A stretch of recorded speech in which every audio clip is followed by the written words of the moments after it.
এই নবীকে চিনতে কেন আমাদের মধ্যে ভুল হয়ে গেল? যদি এই নবীর উম্মত হইয়া দুনিয়ায় চলতে পারেন কোনো বিপদ নাই, কবরে যাইতে পারেন কোনো বিপদ নাই। আল্লাহু আকবার বলেন। এই নবীর এক সাহাবী কাফের বেঈমানদের হাতে বন্দী, যার নাম হযরতে সাফিনা। কাফের বেঈমানেরা বন্দী করে ঘেরাও করে ফেলছে, রডের পিঞ্জরার ভিতরে লুকায়া রাখছে সাফিনাকে।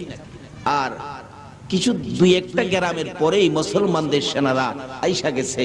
কাফেররা পরামর্শ করে সকালবেলা ঘুম থেকে উঠে সাফিনাকে জব করে ফেলবো, না হয়তো মুসলমান সৈন্য আইসা পড়তেছে। সকালবেলা জব করবে খবর পাইয়া সাফিনা এইরকম গভীর রাত্রিতে মানুষ যখন ঘুমিয়ে গেল, নিরিবিলি নির্জন বসে বসে কান্দে, মাবুদ রে সকালবেলা কি আমার জীবন শেষ হয়ে যাবে। গভীর রাত্র হলে কান্নাকাটি বন্ধ করে রডের ঘেরাও পিঞ্জরার ভিতরে বসা। বাঘ যেরকম খাঁচায় রাখে এরকম খাঁচায় রাখছে, তালা মাইরা রাখছে গেটের মধ্যে। রাত্রে সাফিনা তালার মধ্যে ধরে ডাকতেছে, রে তালা, আমি কেমন নবীর উম্মত জানোস নি? আল্লাহু আকবার কর না। যেই নবী না হইলে তুই হইতি না, যেই নবী না হইলে লোহার খনি হতো না, তেলের খনি হতো না, যেই নবী না হলে চন্দ্র সূর্য হতো না। তালারে তোরে তো লোহা দিয়া বানাইছে, আমি নবীর সাহাবী রে, আমারে চিনস নি? আমি নবীর কালিমা পড়ছি।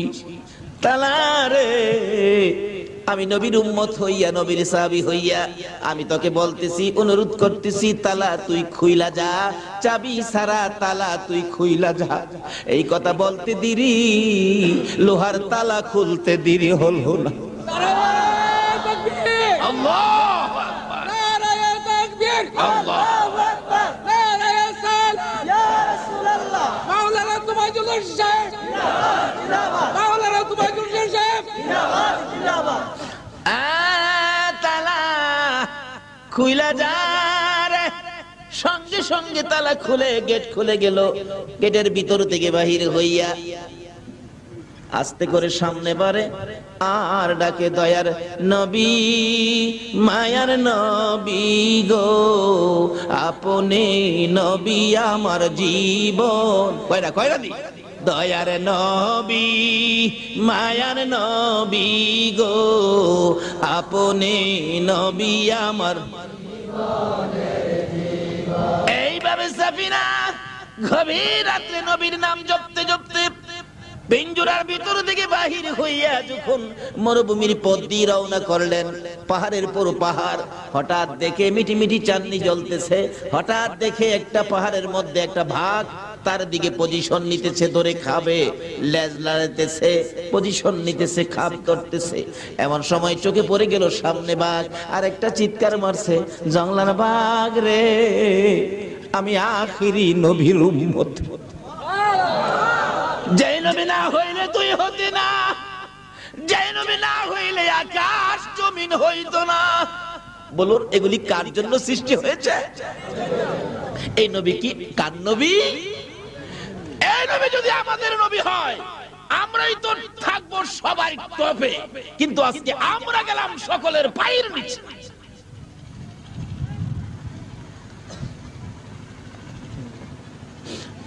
জংলার বাঘ, আমি আখিরি নবীর উম্মত রে, আমি নবীর সাহাবী, আমি কালিমা পড়েছি, আমারে খাইস না, নিষেধ দিলাম আমার দিকে এই আর চোখে তাকাইস না। সাফিনা বলেন, এইভাবে ডাক দেওয়ার সঙ্গে সঙ্গে দেখি বাঘের লেজ লাড়ানি বন্ধ হইয়া গেছে। একটু পরে দেখি বাঘ উপর থেকে নাইমা নিচে আসতেছে। কাছাকাছি আসার পর আবার ডাকতেছে, ও বাঘ, আমি না তোকে সাবধান করে দিলাম, আমি আখিরি নবীর উম্মত, যেই নবী না হইলে তুই হতে না। জংলার বাঘ রে, আমারে খাইস না, আমাকে খাওয়ার জন্য বুঝি আসতেছস, যাও ঠিক আছে, আমার কথা যখন মানলি না, যদি আমারে খাবি রে বাঘ, সাক্ষী রাখলাম আকাশ বাতাস, আকাশ জমিন, গাছ গাছরা, পাহাড় পর্বত, সাক্ষী বানাইলাম হাসরের দিন, আমি সাফিনা আমার নবীর কাছে তোর বিচার দেব। এই কথা বলার সাথে সাথে সাফিনা বলেন, দেখি বাঘ বারবার আকাশের দিকে তাকাই, কি যেন বলতে চাই। হঠাৎ করে দেখা যায় বাঘ কথা বলতেছে। বাঘ বারবার আকাশের দিকে তাকায়, কথাই বলতেছিল, প্রভু গো আমার জবান খুলে দাও না, তোমার বন্ধুর উম্মতের সাথে কথা বলি। আল্লাহ বলেন, ভাগরি আমার বন্ধুর ভালোবাসার উম্মতের সাথে, আমার বন্ধুর ভালোবাসার উম্মতের সাথে কথা বলবি, যা জবান খুলে দিলাম। বাঘ ডাকতেছে, রে সাফিনা, আমি তোমাকে খাওয়ার জন্য আসি নাই, আমি আসছি।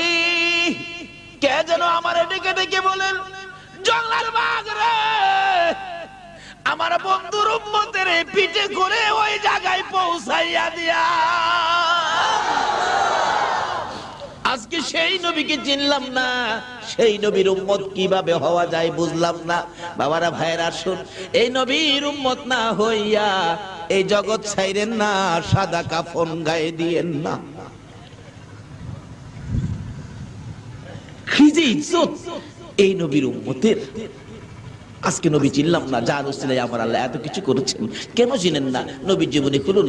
মা আমেনা বলেন, যেদিন শিশু নবী দুনিয়ায় জন্মগ্রহণ করেছে, এই দিনও আমি দেখেছি আমার শিশু সন্তান শিশু নবী উম্মতি উম্মতি বলে রাসূল কাঁদছে। যেদিন আমার নবী আস্তে আস্তে বড় হয়ে যায়, সুযোগটা পাইলে উম্মতি উম্মতি বলে কাঁদতেন। মা এসে বলেন, আমি একদিন নবীজিকে গভীর রাতে প্রশ্ন করেছিলাম, ইয়া রাসূলুল্লাহ, জীবনে কত জায়গায় মার খেয়েছেন, কোন দিনের মায়ের আপনার কাছে বেশি কষ্ট লেগেছে জানতে চাই। আমার নবী চোখের পানিগুলো ছেড়ে দিয়ে কান্দে, আয়েশা রে, বহু জায়গায় মায়ের খেয়েছি রে আয়েশা, কিন্তু তাইবের জমিনের মার আমি এখনো কলিজায় ব্যথা পাই রে আয়েশা। নবীজি জামা মোবারক টাইনা টাইনা দেখাইতেছে, রে আয়েশা, আমার চেহারার দিকে তাকাইয়া দেখ, কালো কালো দাগ দেখা যায়। এই প্রত্যেকটা দাগ আয়েশা রে, তাইবের জমিনের যুবকদের পাথরের আঘাতের দাগ। আজকে সেই বয়সের যুবকেরা বিটিকান্দির জমিনে আমার নবীর পক্ষে মাহফিলের আয়োজন করেছে। বাবা যুবকেরা গো, কেমন মা তোমার পেটে রাখছে, কেমন বাবা তোমাকে রোজগার করে খাওয়াইয়া বড় করছে। আজকের এই সংগঠনের যুবকদের মা বাবা কে হয়েছো, তোমাদের জীবন ধন্য। যে যে যুবকের আজকে সুন্নি মহাসম্মিলনের আয়োজন করেছে, মিলাদুন নবীর আয়োজন করেছে, আসরের জমিনে আমার নবী তোমাদেরকে না লইয়া ফুলসিরাতের ফুল পার হবে না। আমার নবী বলেন, আয়েশা রে, আমি জামা খানে উঠাইয়া দিলাম, তাকাইয়া তাকাইয়া দেখ, তাইবের জমিনে রে আয়েশা, এক বয়সের যুবকেরা আমারে কেমন মার মারছে। মা আয়েশা বলেন, ইয়া রাসূলুল্লাহ, আপনি কি তাদেরকে গালি দিয়েছিলেন? না, গালি দেই নাই। তাদেরকে কষ্ট দিয়েছিলেন? না, কষ্ট দেই নাই। তাহলে কেন তারা মারলো জানতে চাই। রে আয়েশা, আমি তো কালিমা পড়াইতে গিয়েছিলাম, এক বয়সের যুবকেরা আমাকে ঘেরাও করেছে। আজকে এই বয়সের যুবকেরা নবীর প্রেমের মালা গলায় লাগাইছে। বাবা যুবকেরা গো, এই মাহফিল ছাইরো না। আমার মন কই একদিন তোমাদের সাথে আমার নবীর স্বপ্নের দিদার হইয়া যাইব। দয়ার নবী মায়ের নবী বলতেছেন, আয়েশা রে, এক বয়সের যুবকেরা আমাকে ঘেরাও করেছে, ছোট ছোট পাথরগুলো জমা করে হাত ভর্তি করে নিয়ে সামনের দিকে আসতেছে। এমনি সময় যায়ের ইবনে হারেসা বলেন, দৌড়ায় গিয়েছিলাম, যুবকেরা রে, এইভাবে পাথর নিয়ে কেন আসতেছো? তোমরা কি আমাকে মারবা? আমার সঙ্গে আমার নবীকে মারবা? রে যুবকেরা, যদি মারতে মনে চায় আমারে মার রে, কিন্তু আমার নবীরে মারিস না। আমার নবীর মা নাই রে, বাবা নাই রে। তারপরেও যুবকেরা মানে নাই রে আয়েশা, আমাকে চারদিক ঘেরাও করে ফেলছে। আমিও জিজ্ঞেস করেছিলাম, যুবকেরা গো, তোমরা কেন আসছো? তোমরা কি আমারে মারবা? আমারে মাইরো না, আমি বড় দুঃখী। তারপরেও কোনো কথা শোনে না, চারদিক ঘেরাও করে। হঠাৎ করে একটা যুবক ইশারা করেছে, মারো মারো মারো মারো। খালি পাথর মারে রে আয়েশা, কেউ বাধা দেয় না।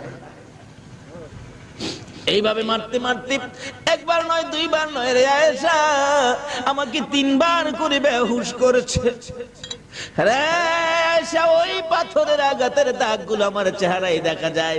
ওই তায়েবের জমিনের মায়ের আমি নবী সবচেয়ে বেশি ব্যথা পেয়েছি, কষ্ট পেয়েছি। আবার আমার নবী ডাকে, আয়েশা রে, তায়েবের জমিনের মায়ের কথাও আমি নবী ভুইলা যাই রে, যখন আমার গুনাহগার উম্মতের কথা মনে হইয়া যায়। উম্মতের কান্দার গো নবী রহমতের বান্দার, বলুন উম্মতের কান্দার গো নবী রহমতের বান্দার। নবী বিনে রোজ হাসরে কে করিবে পার, নবী বিনে হাসরে কে করিবে পার। উম্মতের কান্দার গো নবী রহমতের বান্দার, উম্মতের কান্দার গো নবী মোদের নবী দয়ার সাগর, গুনাহগার উম্মতের পাগল। মোদের নবী দয়ার সাগর, গুনাহগার উম্মতের পাগল। রোজ হাসরে সেজদায় পড়ে কাঁদবে যারে যার, রোজ হাসরে সেজদায় পড়ে কাঁদবে যারে যার। উম্মতের কান্দার গো নবী রহমতের বান্দার, উম্মতের কান্দার গো নবী। যাইয়া দেখো মদিনাতে কান্দে নবী রোজা পাকে, যাইয়া দেখো মদিনাতে কান্দে নবী রোজা পাকে। মাফ করিয়ে দাও গো খোদা উম্মত গুনাহগার, মাফ করিয়ে দাও গো খোদা উম্মত গুনাহগার। উম্মতের কান্দার গো নবী রহমতের বান্দার, উম্মতের কান্দার গো নবী। বলতেছিলাম এত মার বলে যায় উম্মতের ব্যথা, এটাই শেষ নয়। আমার নবী যেদিন এই জমিন থেকে বিদায় হয়ে যাবে, আল্লাহু আকবার, আল্লাহু আকবার। আমার নবী বলেন বিছানায় শুয়ে শুয়ে চোখের পানি ছাড়তেছে। খাতুনে জান্নাত ফাতেমাতু জাহরা বলেন আমি বাবার মাথার পাশে বসেছিলাম। সাধারণত আমাদের সমাজও দেখবেন বাবার অসুবিধার সময় মাথার পাশে মেয়েই বয়ে থাকে, ঠিক কিনা কত? মেয়েরা সাধারণত বাবারে মায়া করে বেশি। বাবার মাথার পাশে বসেছিলাম, আমি দেখি আমার বাবা গলা কাটা মুরগির মতো ছটফট করে, মাঝে মাঝে ডান দিকে তাকায়, মাঝে মাঝে বাম দিকে তাকায়, মাঝে মাঝে পিছনের দিকে তাকায়, সামনের দিকে তাকায়, চোখের পানি জোর জোর করে ছাড়ে। আমি প্রশ্ন করেছিলাম, খাতুনে জান্নাত ফাতেমাতু জাহরা বলেন বাবাকে প্রশ্ন করতাম, বাবা গো এইভাবে ছটফট করেন ডান দিক বাম দিক কেন তাকান, কি ব্যথা কোন দুঃখে আমি জানতে চাই। আমার নবী বলেন ফাতেমা রে, আমার অন্য কোনো দুঃখ নাই রে ফাতেমা, আমি ডান দিকে তাকাইয়া দেখি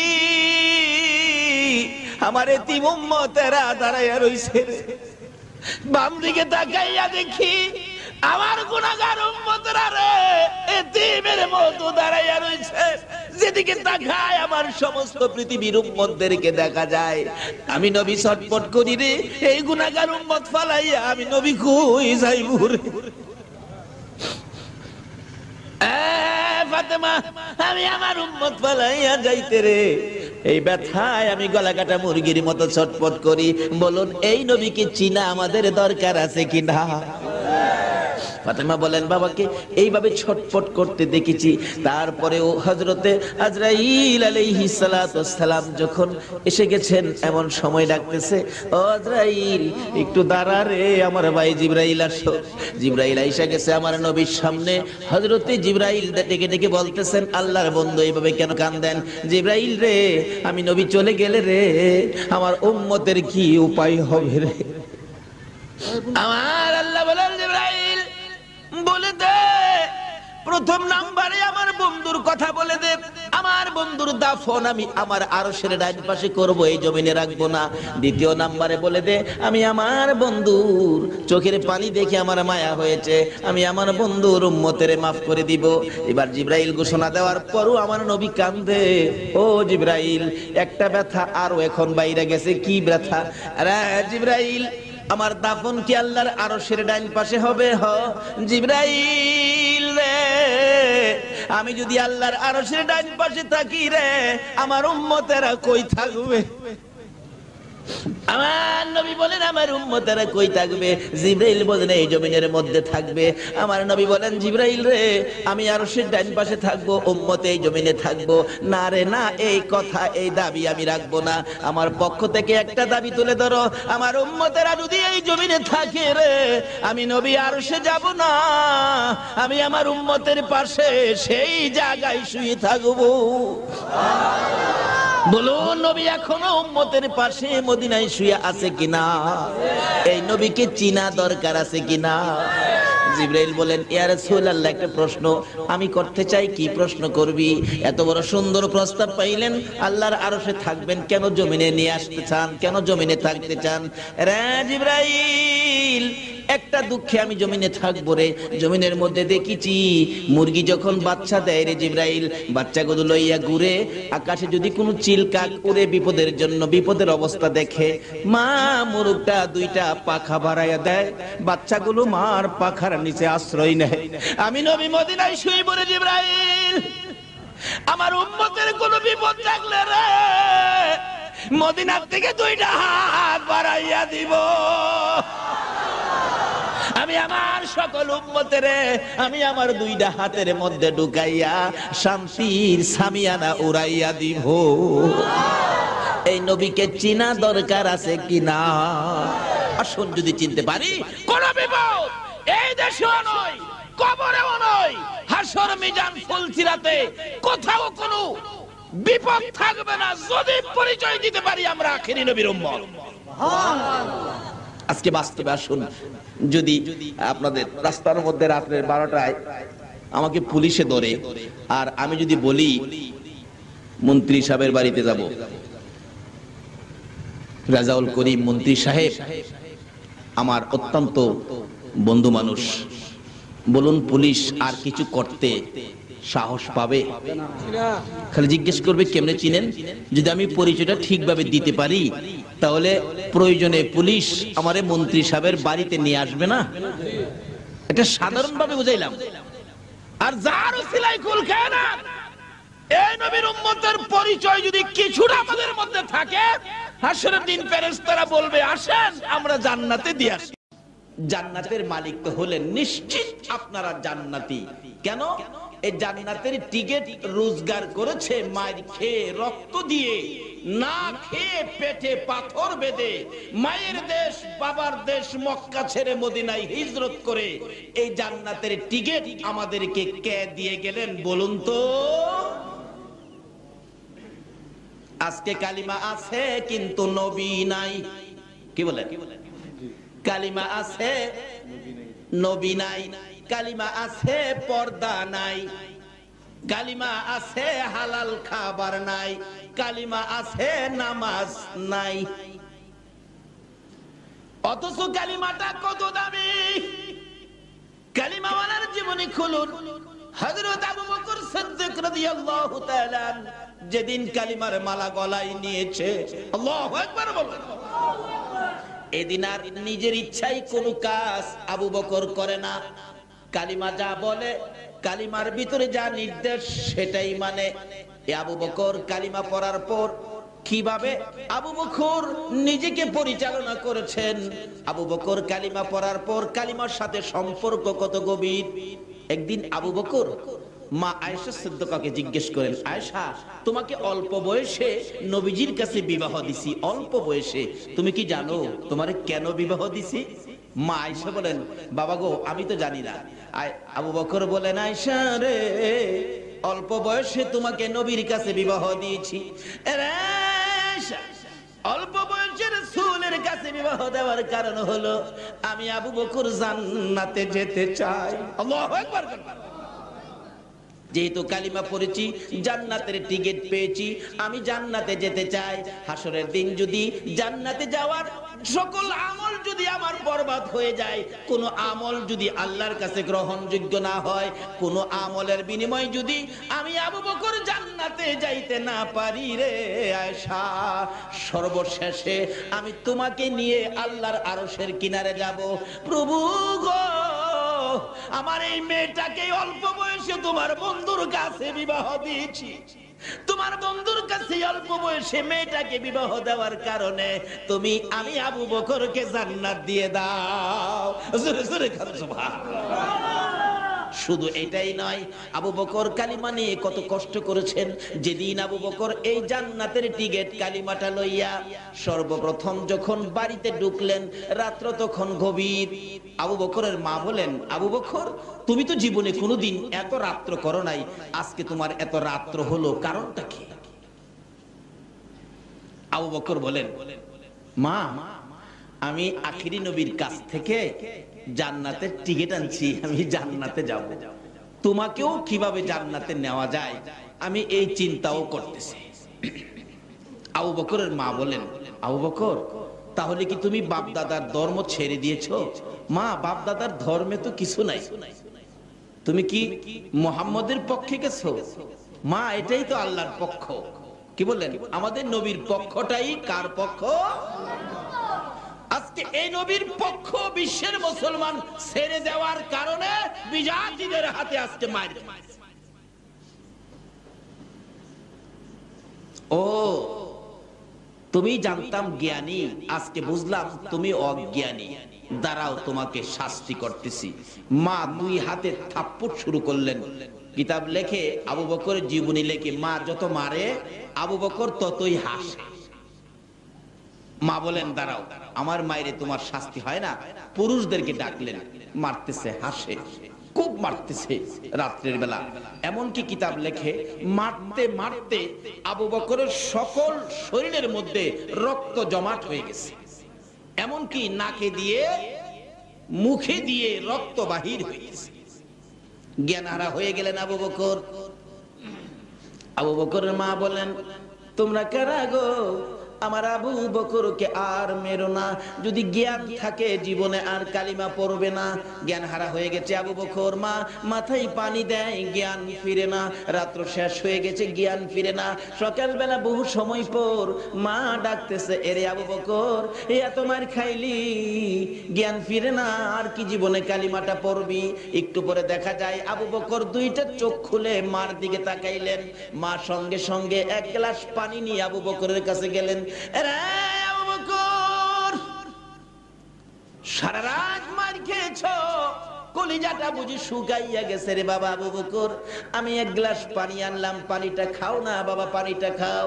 আবু বকর দুইটা চোখের পানি জর্জর করে ছেড়ে দিয়ে মার দিকে তাকাইলেন। মা গো এই পানি আমি খাবো না গো মা, তোমার হাতের পানি আমি খাবো না। কেন খাবি না? যেই নবীর কাছ থেকে কালিমা লওয়ার অপরাধে মার খাইলাম গো, এই নবী যতক্ষণ পর্যন্ত না আসবে ততক্ষণ পর্যন্ত আমি পানি খাবো না। আমার নবী কই? নবীর লেগে তো মার খাইছি, আবার নবী আসলে পানি খাবো। আমার নবীর কানে খবর গেলে দয়ার নবী মায়ার নবী দুইটা চোখের পানি ছেড়ে দিলেন। এসে হাজির হলেন, আবু বকর রে আমি পানি দিলে পানি খাবি? নে পানি খা। আমার আল্লাহ বলেন, বন্ধু গো আবু বকরকে জানিয়ে দাও, এ কালিমা লইয়া এত মার খেয়েছে, আজকে তুমি আবু বকরের দরদি হইয়া এক গ্লাস পানি মুখের কাছে তুলে দিলা। আমি আল্লাহ কথা দিলাম, এই আবু বকরকে আমি আল্লাহ নিজের হাতে আউজে কাউসারের পানি খাওয়াইবো। এ বন্ধু আরেকটা জানাইয়া দাও, এই আবু বকর সর্বপ্রথম কালিমা লইয়া যে মার খেয়েছে, তারপরেও তোমার ভালোবাসা ছাড়ে নাই, কালিমা ছাড়ে নাই। আমি আল্লাহ কথা দিলাম, এই আবু বকর যতক্ষণ পর্যন্ত জান্নাতের মধ্যে পাও না দিবে, কোন নবীর উম্মতেরা জান্নাতে যাইতে পারবে না। শুধু আবু বকর নয়, আরো কত জীবনী খুলুন।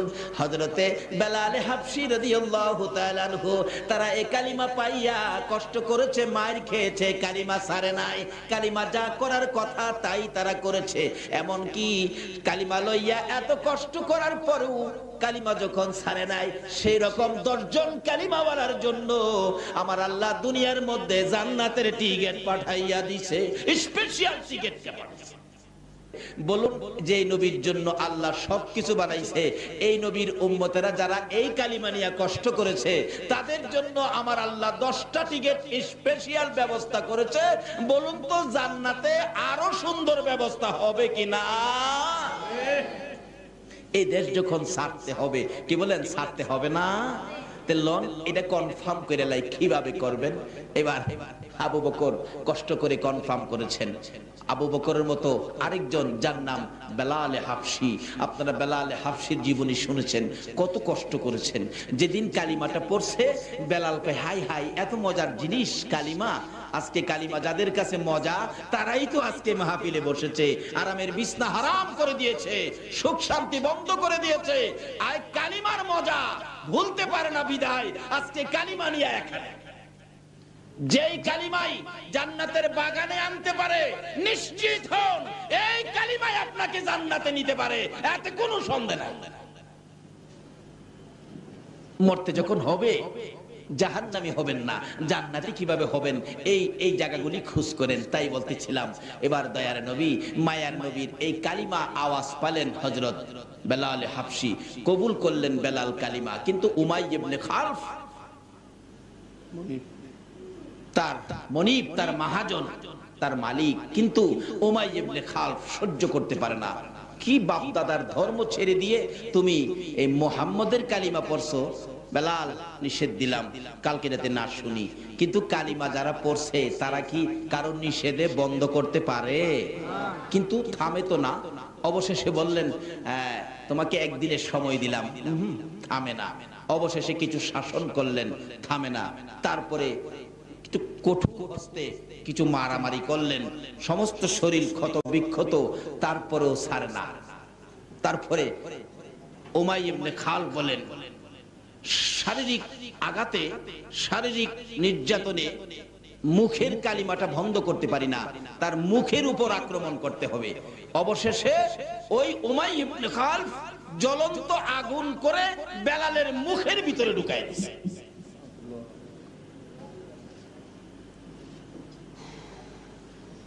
কত কষ্ট করে রোজগার করে আজকে আমাদের কাছে কালিমা। রাসূল বলছেন মৃত্যুর সময় যদি কারো মুখ থেকে এই কালিমাটা বাহির হয়, এই কালিমা পরে পরে যদি কেউ মৃত্যু হয়, তাহলে তুমি নিশ্চিত হবে তোমাকে আমি রাসূল সুপারিশ করে জান্নাতে নিয়ে যাব। কারণ যে কালিমা পড়তে পড়তে মৃত্যু হয়েছে, রাসূল বলেন আমার উপর ওয়াজিব হয়ে গেছে তাকে নিয়ে জান্নাতে। কিন্তু কালিমা নসিব হবে না, মুখ দিয়ে কালিমা বাহির হবে না এক কিসিমের মানুষের, যারা মা বাবাকে কষ্ট দিচ্ছেন। বলুন কাকে? যারা মা বাবাকে কষ্ট দিচ্ছেন তাদের মুখ থেকে কালিমা বাহির হবে না। কারণ কবি বলেন শিকায়াত কো হার কুনাত উস্তাজেরা গ্রেফতার